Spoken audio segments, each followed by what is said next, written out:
Hey everyone, welcome back. In this quick 2026 guide, I'm going to show you how to copy a slide from one Google Slides presentation to another. It's super simple, but there are a couple small steps you don't want to miss. Let's jump right in. So first, go ahead and open the presentation that has the slide you want to move.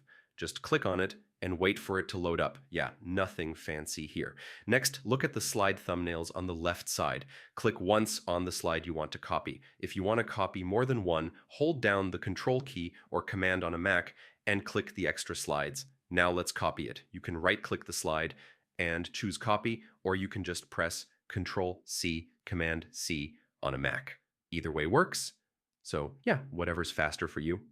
All right, now open the other presentation where you want the slide to go. You can switch tabs at the top or open it from the Google Slides homepage. The important part is just getting into the editor.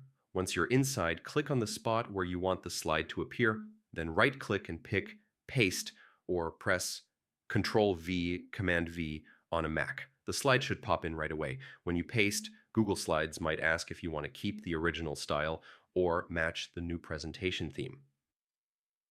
Just choose the option that works best for what you're doing. Keep original keeps it looking the same. Match theme blends it into the new deck. After it pastes, give it a quick look. Sometimes text boxes shift a little or images move around. Just make any small adjustments so the slide looks exactly how you want. And that's it. Your slide's copied into a brand new presentation. Super quick. If this helped you out, go ahead and subscribe for more simple guides like this. Thanks for watching, and yeah, I'll see you in the next one.